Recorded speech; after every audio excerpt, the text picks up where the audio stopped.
Once again, it's Sai. Sai. Yes. Good.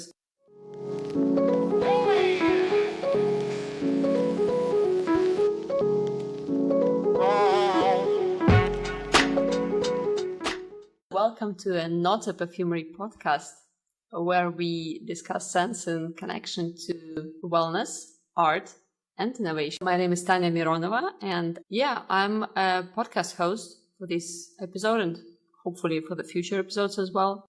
Probably I will be recording this part since it sounds awkward. But basically, I'm somebody who likes smells, but also likes to explore how they affect us. Our guest for today's episode is Sai. Now I have to do it again. Sai Kandalgaonkar. Yes. Who is passionate about art and practices perfumery as her form of art. Well, she's from India and working in the Netherlands for the Indian company Keva. Yeah, that's right. Thank you. So welcome and thank you for being our guest today. Thank you, Tanya. Thank you for having me here. Well, It's my privilege. Well, likewise. We are just, it's always when you start something, you feel extremely awkward. But since we had a small talk which lasted for the last 3 hours, we already could probably share how I even got here to this English-speaking podcast. The thing is that I was a host for the Russian-speaking podcast for the last 3 years. It was quite a journey. I learned a lot from the guests, made a lot of friends, and was constantly thinking about launching an English version. But I was so embarrassed by my English, to be honest. Oh, it's perfect. Don't worry about your English. Thank you, but it's probably also perfect and fine to be embarrassed about something and just start doing it. And a small story about how I decided, well, finally I will do that, is that a friend of mine, we hadn't been communicating for years, but she approached me recently. And, we had a nice chat, and she said that she has a Telegram channel. By the way, who doesn't use Telegram, it's a messenger, something like WhatsApp, but in my opinion, it's much more sophisticated and gives you much more options.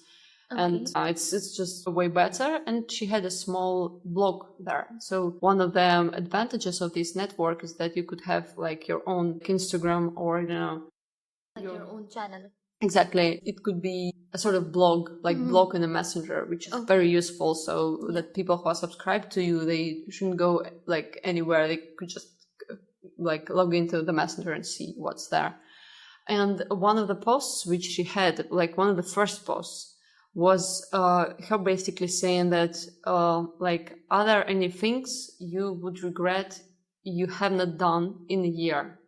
So what would be the things you would be regretting that you have not started? Since for me, the English speaking podcasts was one of those things which I've considered for which you really wanted to do. Yep, let's do it. And Sai was and is a person who really supported the idea. I was happy when you approached about this idea of having a podcast. I'm really excited. Well, yeah. So you find right people when you have right intention, I suppose. So that's also one of the things we've been discussing. Yeah.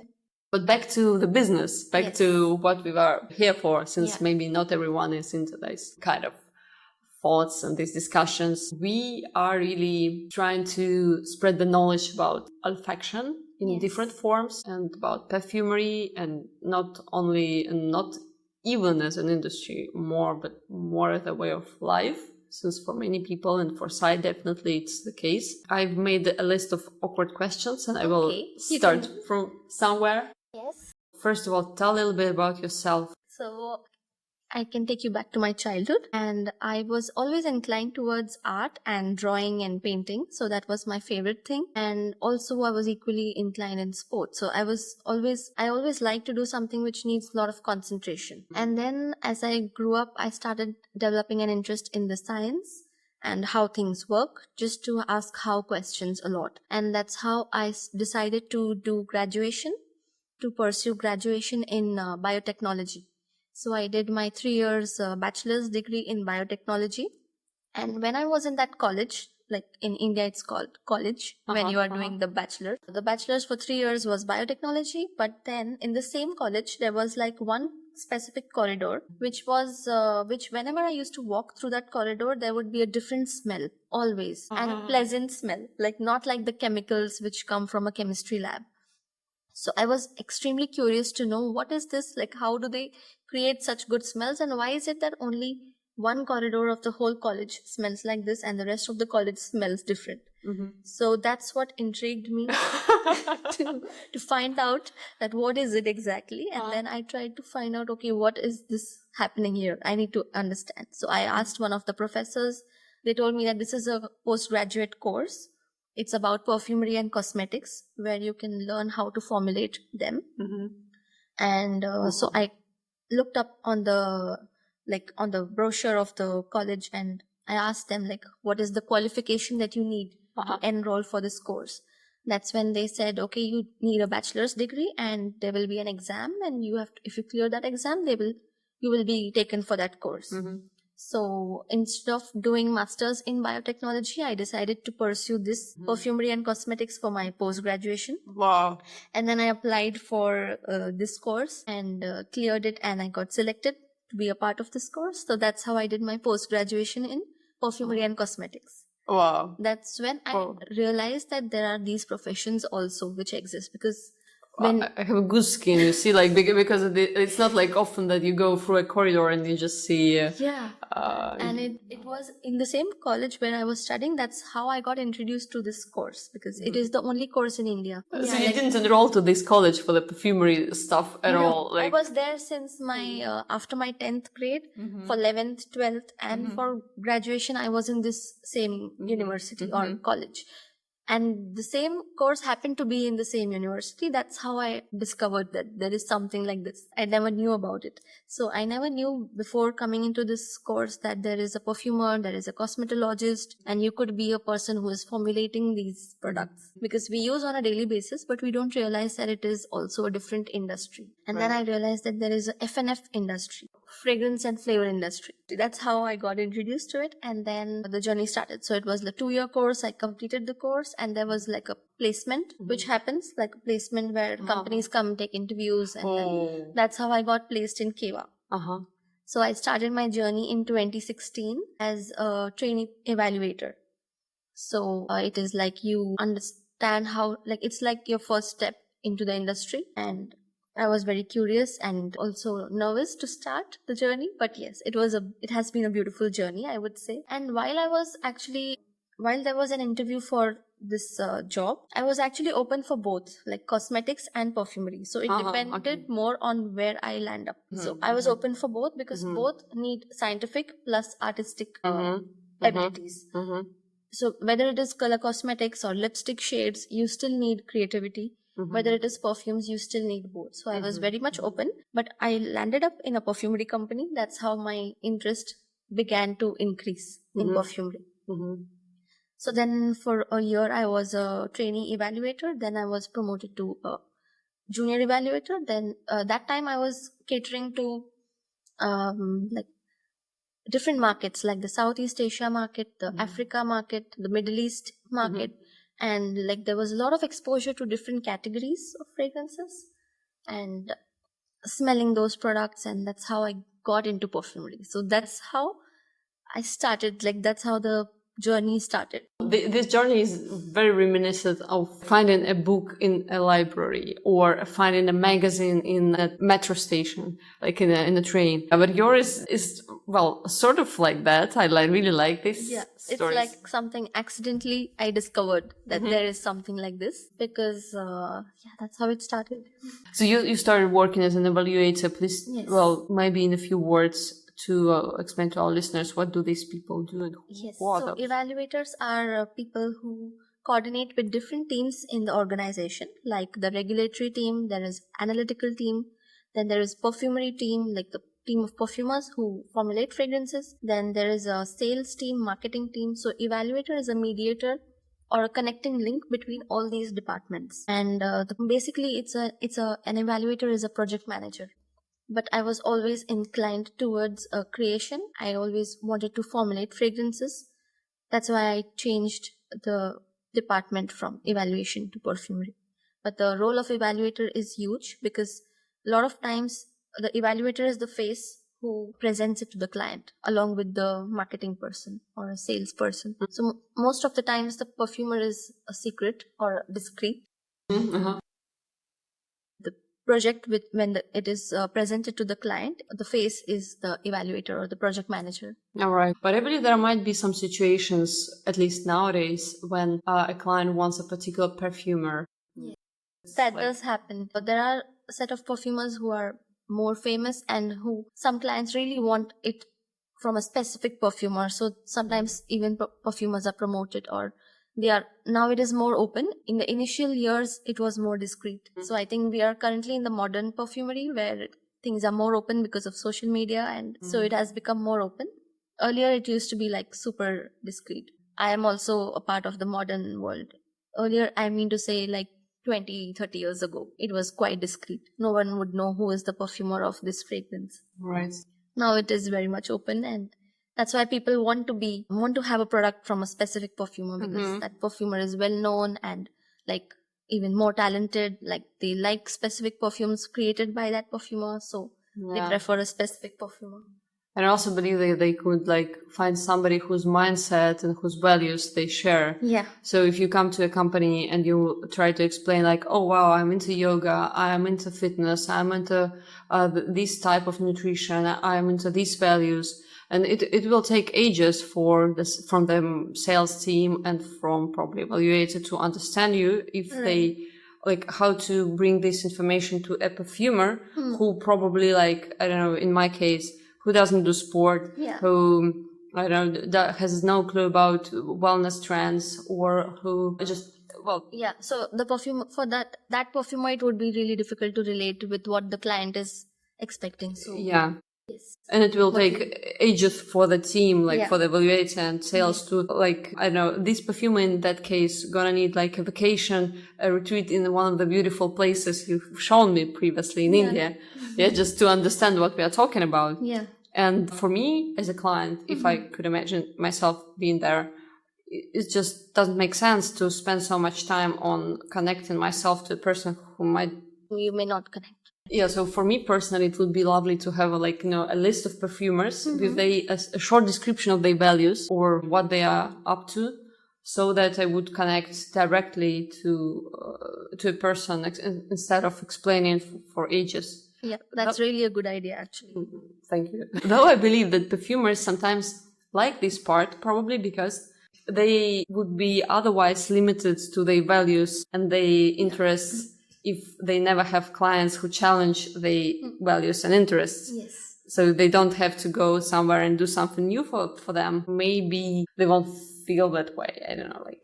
Yeah, it does make sense. It's like you're in your echo chamber all the time if you are into some values and you come to a person who has the same values. And then it's easier to get the work done. Yeah, but at the same time, those people who are out of this chain, they might be also interested to try this, and I'm just limiting the interests to the interests they already have. Yeah, so the perfumer could also explore something new, which he has not done before. Exactly. Yeah. The track you've described, when the perfumers are not known, you don't know who is going to be creating your scent, is also quite understandable for those perfumers who do that, since they might have interesting briefs, new clients, new types of tasks. Yeah. It's also for the secrecy part, like sometimes it's not disclosed because it's a very secretive kind of thing, like formulation and everything. Yeah, this is, don't even get me there, because if we start about all this secrecy in the fragrance industry, I would be pissed. But yeah, well, going back to your wonderful journey, so you've decided, okay, I want to move to fragrance department, like the perfumery department. I need to learn somewhere. Yes. What were the next steps? After 3.5 years of practicing as an evaluator, I moved into the perfumery department. Then back to square one again as a trainee, like an assistant perfumer. So where you assist an experienced perfumer, and then you understand how he or she works and why is this person adding or removing some ingredient, or what is the purpose of adding each ingredient in the formula. So that's what it's like. You shadow the perfumer who is much more experienced. So that I did for like 2.5 years. I always want to ask you, is this shadowing, does it really a shadow, like in the software industry, for instance, if you shadow something, it does mean someone, it does mean that you just simply do his work while they are like presenting themselves to clients, etc. Is it the same for the fragrance industry? No, it's like you just learn why they do what they do. Okay. It's like that. So because it's really a tricky subject, you can learn only limited things from a book, but with a hands-on practical experience, you learn more. So as and when you have projects from different clients, as and when new situation arises, new challenges come, that's how you will learn how to deal with those situations. So it's really important to have a hands-on training more than just the book knowledge. So that's why. So when you shadow, it's not like you're doing the perfumer's work, but you're learning while you're doing. Right. It's like on the job training. Basically. Yeah. It's a little bit different than the software industry, but shadowing like that. Well, those who've been there, they know what's that. Yeah. So you started looking for, like, you worked as an assistant. Yes. And then after 2.5 years of working as an assistant perfumer, I felt like I really want to have my basics strong. Like, because the raw materials, and I felt I want to spend more time with raw materials because that is the building block of a perfume. So I need to know them in and out, like as good as possible. Wow.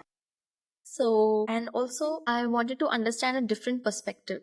Not just because I have been always grown in and brought up in India, in Mumbai, but I also wanted to have a different perspective to the same subject, how somebody would look at the same ingredient in a different way. For example, there is an ingredient called DHM, dihydromercinol. I would always think about it like an ocean, smell of ocean and watery and fresh.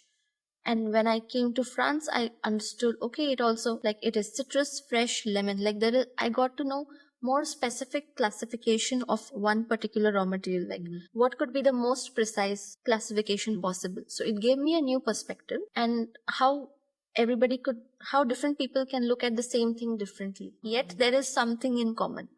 Yeah, I got it. So that's one example. It was too technical, but just one example. But is this material, I remember someone said me once that it's in all men's lotion, shaving stuff. Is it so? Yeah, I mean, a lot of it is in the David of Cool Water, has a lot of DHM. So it's more about freshness and citrus freshness. It just gave me a new perspective to every ingredient, literally. So that was the main reason I thought of applying to this school. Like, I looked up on the internet which are the different schools internationally, which will give me an international exposure to learn perfumery. So I spoke to a lot of alumni, and I took a lot of opinions from whoever studied in those institutes. And then finally I shortlisted one school, which was JEEP, the Grasse Institute of Perfumery, which is located in Grasse in France. So I applied for it in 2021. And it's like a long process. You apply, then there are different rounds. You give an exam. And after that, I was happy to know that I was selected, because they select 12 students across the world. So I was selected for the 2022 batch. And then I decided to take a sabbatical, like a career break for 1 year. And Keva was kind enough to give me a sabbatical, and I didn't have to resign from the job. I was also on the job while I was studying in France. So that was one good thing, because I was not under a pressure of finding a new job after the course. So that was a good part. And yes, the 1 year which I studied, I was totally devoted myself in perfumery, because Grasse, as you may know, as you've also visited the city, it is full of perfumes. Like, every street is fragrant, and it's all about fragrances there. So it was the best place to study perfumery, with all the great lecturers and professors who are also simultaneously a part of the profession. So they are not just teaching you from the books, but they are also teaching you all the practical knowledge. Yeah, so that's a right. Great experience. So you could say that this program really exceeded your expectations. Yes, probably. The program exceeded my expectations. There were like the cultural exchange with different students in your course who are from different nationalities. So they bring in different cultures. So from Russia, as we know, Yeah, it's our common friend is, it just has been in the batch, as you say. By the way, I was intrigued.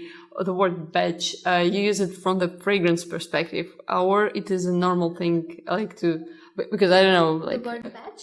Yeah, I use it, a word Class. cohort. You can call it Class, yeah. also. But I really like batch, as you've said. Batch in India, it's very common to call batch, like Probably. the 10th batch, 11th batch. Yeah. Batch is like a group of students in that year. Well, probably it's a correct one, but since we are in a fragrance talk right now, in perfumery, it's also a common thing to, everything is like batches are very important. Yeah. For the smells like you might have noticed that probably like it's to our dear listeners that like the perfume you have, this batch of a perfume in like if you buy the same in 3 years it might be different because it's from a different batch, right?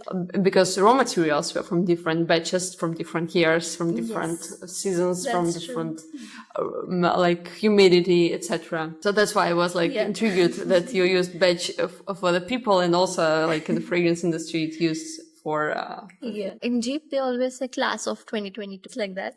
So in the class, so there are so many, like one from Russia, one from Spain, from France, Italy. It was like a mix, a very good mix of different students, because even that, otherwise when you are around same people all the time, your perspective narrows down, and this really helped me to broaden my perspective.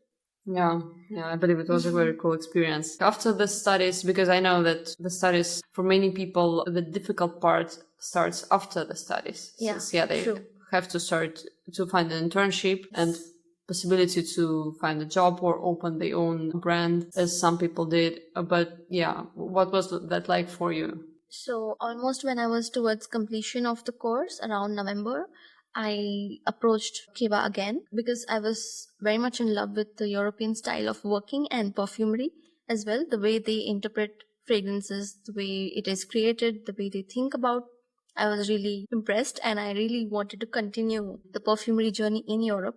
So I requested if is it possible for me to work in Europe, because I knew that Keva has their offices in Milan and Amsterdam, and I was fortunate enough to have been given that opportunity. So that's why we're sitting here. By the way, by the moment you probably will be listening to this episode, I will be already in Denmark, but we haven't yet said that we are sitting in the Netherlands. You might be in a part of the world where you have never heard about the Netherlands or The Hague, or so that's why I'm trying to be more precise. It's also a thing. Yes.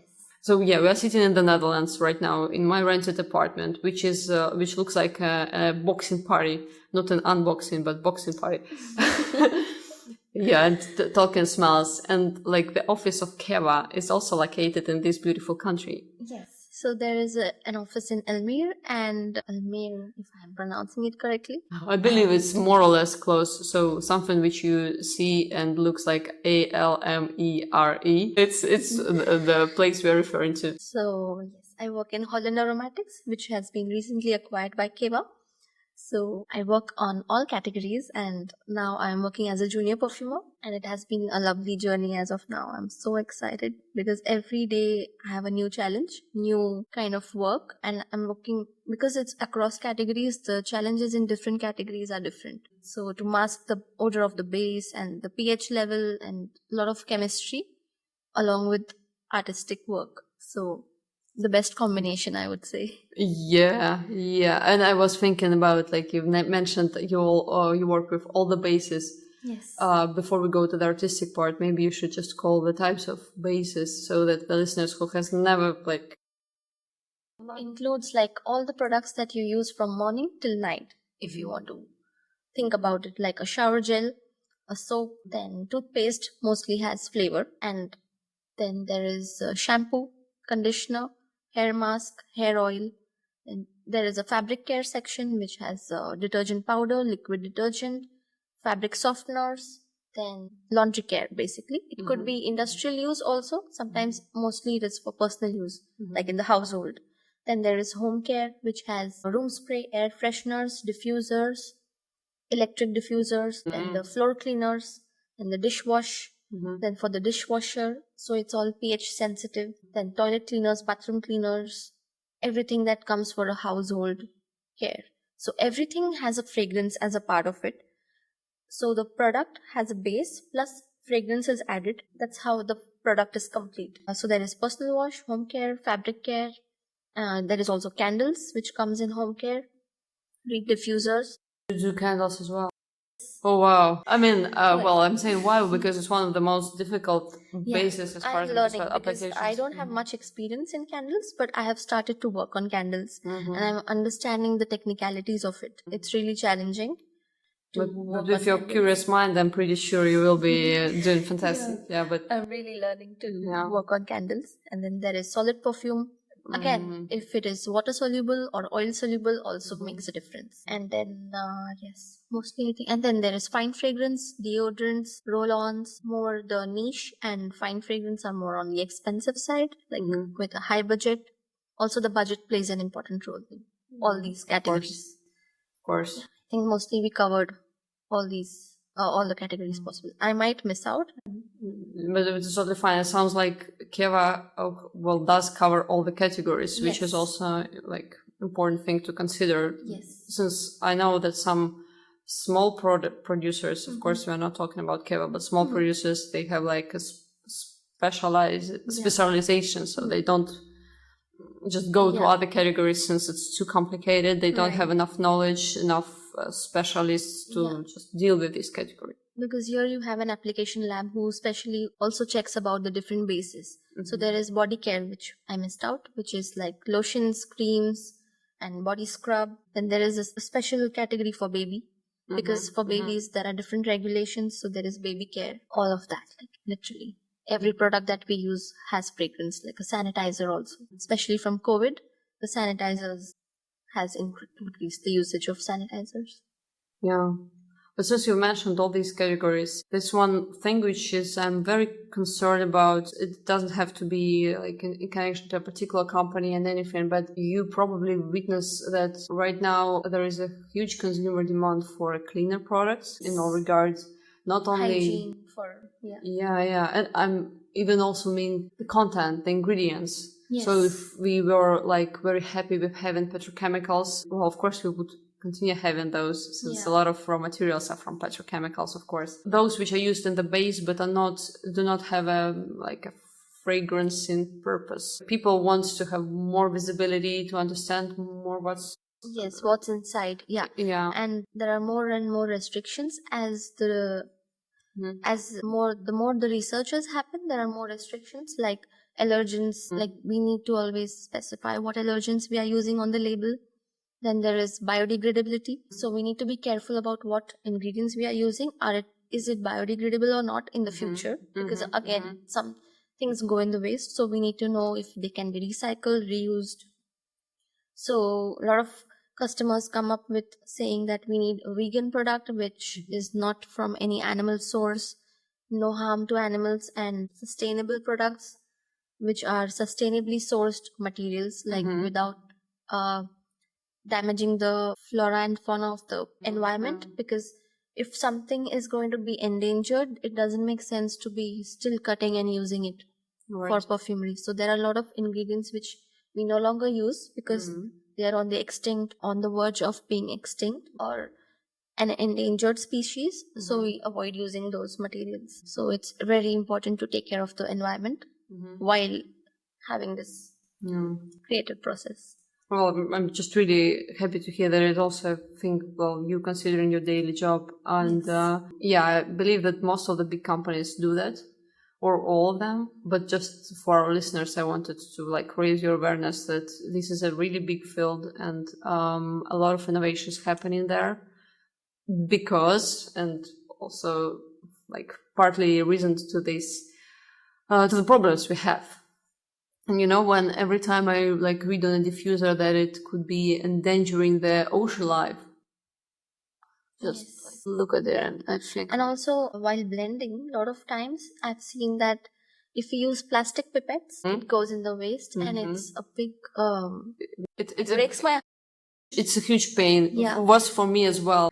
It breaks my heart to see the bags full of plastic pipettes just used once and then thrown in the bin. So I would rather suggest or promote using the blotters to pour liquids so that you're not using plastic pipettes, or you can use a glass dropper instead, so that it can be washed and reused. If not, you can have it with your screw cap, the glass dropper, but please try to avoid plastic pipettes. Yeah, well, at all costs, please. Yeah, because it just generates a lot of waste, and all the plastic waste goes to the oceans ultimately. Even if you can recycle it, it's going to take ages for you to remove the smell from those pipettes and then recycle it. So it's better to avoid rather than recycling it.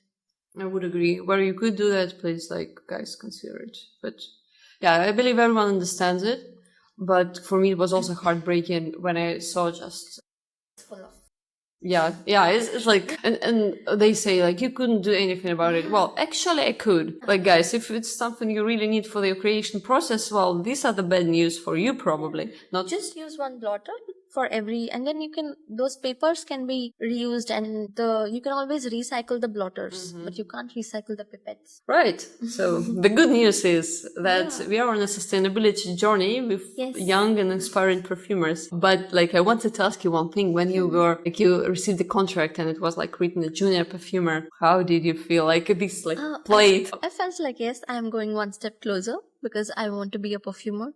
So it is one step closer to becoming a perfumer. So it was really an exciting moment. It's beautiful. It's beautiful. And also for you as a person who is like really into art, and before the episode recording, we've been looking at some paintings you made. And well, I could say that if you haven't ever been in this corridor where you smelled the things in your college, you would either be like very successful in a different field as well, since... Thank you. That's really kind of you. When I told you that I was inclined towards science, I was really thinking of becoming a doctor. And then I did one internship for 2 months in one hospital in Mumbai while I was doing my bachelor's degree. And you thought, never again. And then when I saw blood and people in pain and screaming like out of pain, I just thought that this is not for me, because it was difficult for me to see that on a daily basis. Right. So I decided to drop that idea of becoming a doctor because I was really inclined towards studying medicine, but then I did not go for it. Understand, yeah. Was one thing. But then yes, other than that, I was also considering to go in the art line.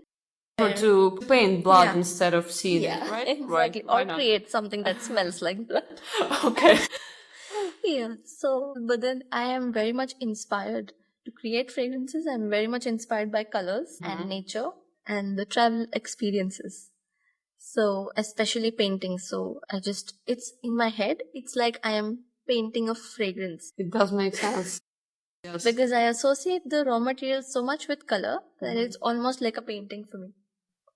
I believe it's about an attitude. Probably you also have same attitude, I don't know, correct me if I'm wrong, for other things you start doing.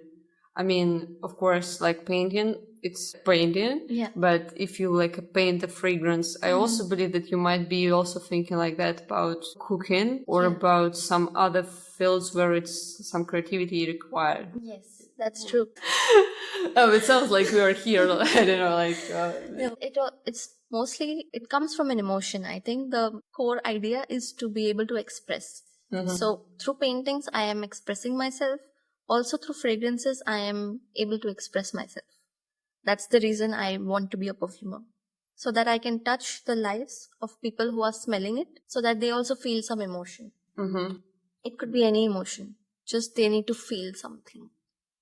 Well, it might be a surprise for you, but not everyone could capture an emotion in the meaning that you don't even sometimes realize you experience an emotion. Yeah. Sometimes it's in the subconscious, sometimes we don't realize it. But if you actually are conscious about everything around you, then it relates better. I was very surprised when you just showed me a picture of you after the trip. It's like the city in India. Yeah, Jodhpur in Rajasthan. Yeah. That you just captured the idea of the city on canvas. Yeah. I mean, for me, it's very hard to, I know how to say, to express this idea in some way, even not to express it in painting as a visual art, but to even, like catch it to a form where I could think like, oh, I need to express it because first I need to catch it. And it's so transparent that I couldn't do even the first part sometimes. Like, this headspace technology we've been discussing.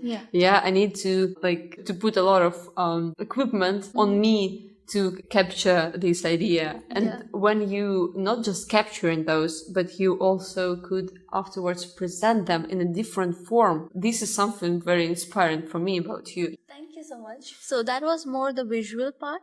And I would like to also translate into an olfactive experience. So it would be nice. It is a great idea, in fact, to create something inspired by that painting. It would be nice. Well, maybe. Then I see the whole journey, from the city, which I've seen on the pictures. Yeah. By the way, after this conversation, I now started considering going to India for my yoga teacher training. Yes, definitely. You will enjoy Rishikesh. Well, you see? You should go to Rishikesh for sure. Well, right. And now I have to do that because I've seen the picture, and now I would probably have an opportunity to have a smell and try it if you decide to go that far. But it's so interesting how the creative minds work, and I'm happy you are there. I mean, you reached the point when you could be expressing yourself via these tools as well. Thank you. Yeah. You're really kind. Well, likewise, it's so pleasant. It's one of the for those who might be considering launching a podcast. Guys, the opportunity to have wonderful guests is probably one and only thing you need just to start it. Yeah. If you go for it. Yes, please. It's inspiring thing. One of the questions I have probably last but one before the bleeds part, which you don't know what's that. Yes. But I will tell you, is about aromatherapy. Okay. You said that the clients are right now much more conscious about the smells, about how they want to use them and their applications. Isn't that so for you as well, that the demand for the aroma, for extra calming qualities or extra energizing qualities? Yes. I have seen that because recently I worked on a project for pillow spray.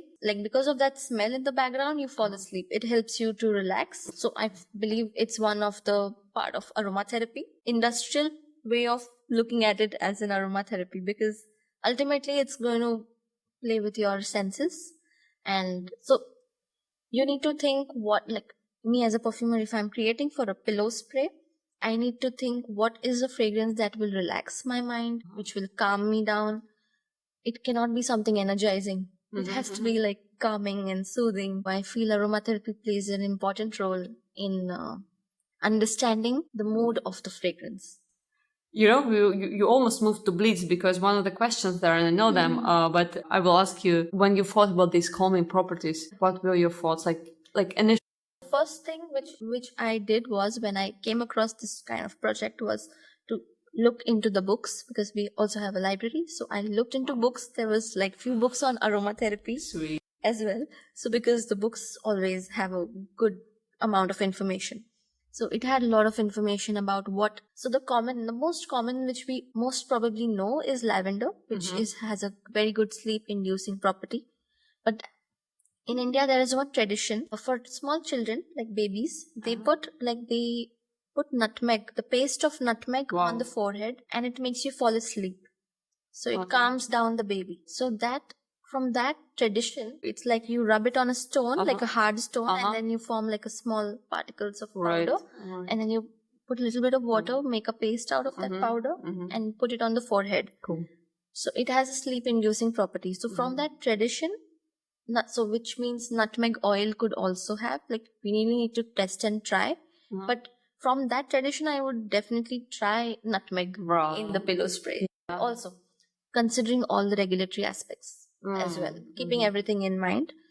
But yes, aromatic scents like cardamom, rosemary, thyme, and spicy. Cardamom is fresh spicy, but also calming. Yes, it has a calming effect. Then lavender, patchouli also has. So all these informations I got from the book which I referred.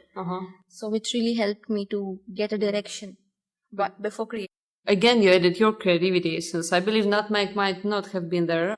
It was not. So this comes from the traditional part. Yeah, which you have. So Yeah. your background again Yeah. helped you to add Something to that. So Yeah. there is like every tradition is different, and there are so many different aspects in every tradition around the world. So if everything just comes together, it forms a good mix. I mean, I don't mean the fragrances, I mean the cultural aspects.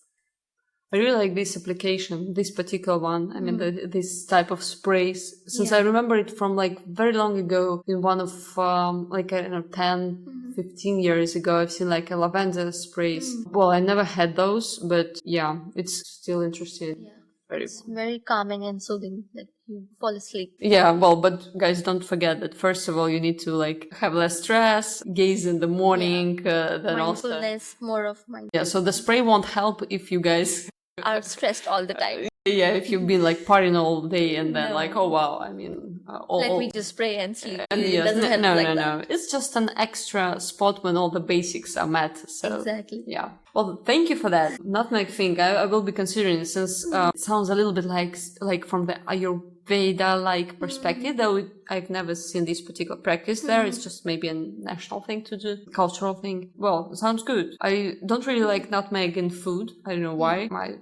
Yeah, it could be like it's subjective.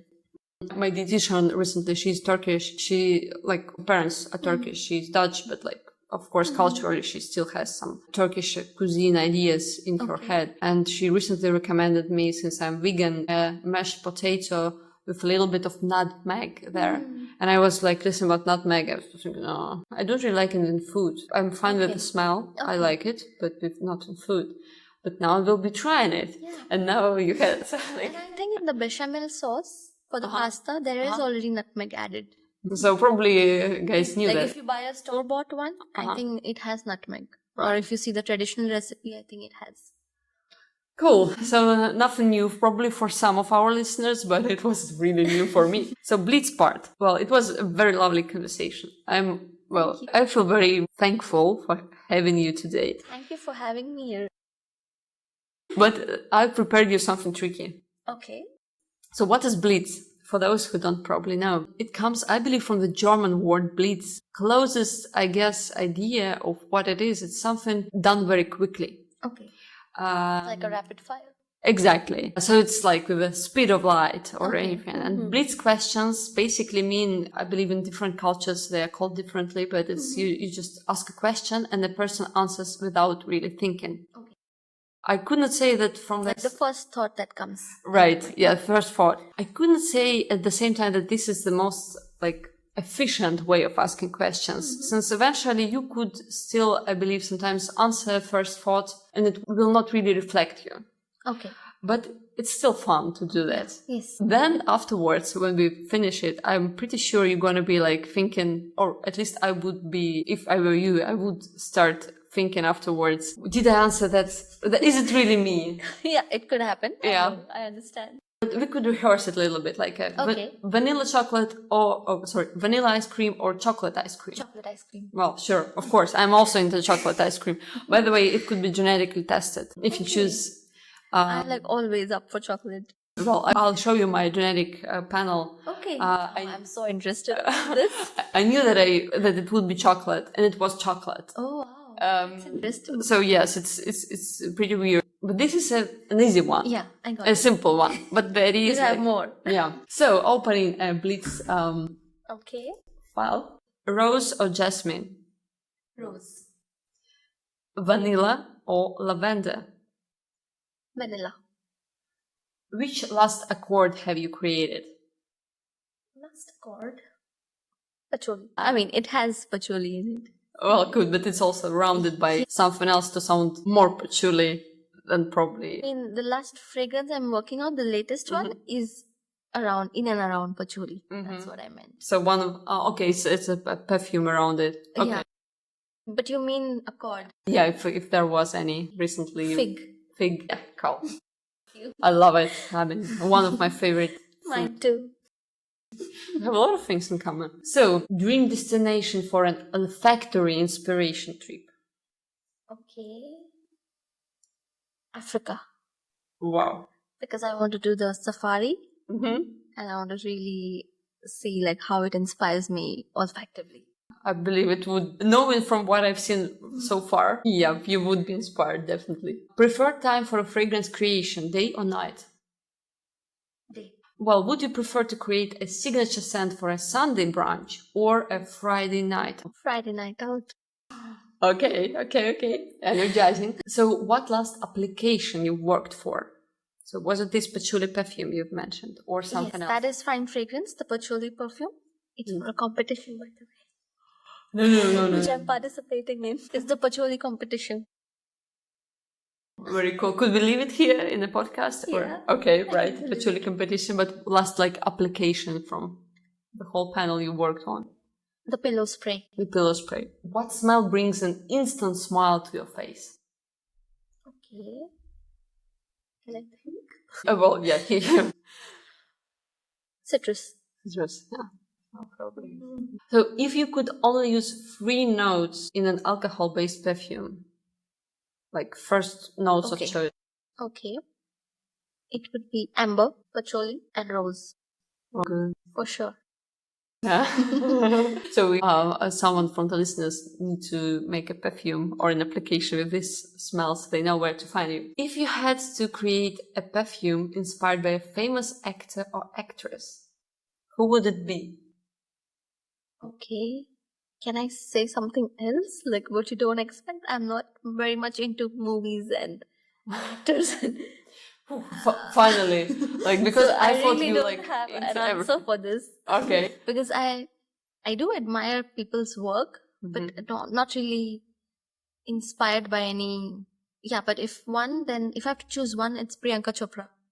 Oh, Yeah, because to some extent, I can say she is very inspirational, and I am inspired by her journey. Other than her, I don't think anybody else.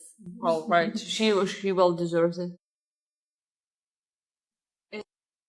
Perfume guilty pleasure. Is there a fragrance you secretly love, but wouldn't admit to public that you love it? Probably because it's too posh, or it's everywhere, or. Yeah, I love the Baccarat Rouge. Oh yeah. And I smell it everywhere, but I still love it. So I wear it a lot. I love it. Yeah, so guilty pleasure, we know it. And as I've said, I know exactly when we will be live, but it seems like Christmas coming. Yes. So sparkling champagne or warm cocoa, which scent would be the celebration scent for you? Warm cocoa. Sure. Thank you, Sai. It's still pronounced like Sai. Sai. Yeah. You're getting it. It's right. Thank you. Thank you very much, Tanya. It was really nice of you. It was really kind of you to have me here. And thank you for giving me this opportunity. This is my very first podcast. And because I listened to so many podcasts, I was very excited to do this, literally. Because I prefer to listen to different people rather than just watching something. So thank you very much for giving me this opportunity. Likewise, and we will leave the links to the things you want us to share with the audience in the description box for this episode. Thank you. Thank you. And don't forget to subscribe in case. Please subscribe for Tanya. Tatiana. The full one. Tatiana. I just trying to figure out which to use more. But Tanya is very easy to say. Yeah, Tanya is easier. Tatiana is the full one. That sounds like a princess. Well, thank you, and thank you. See you later. That was it.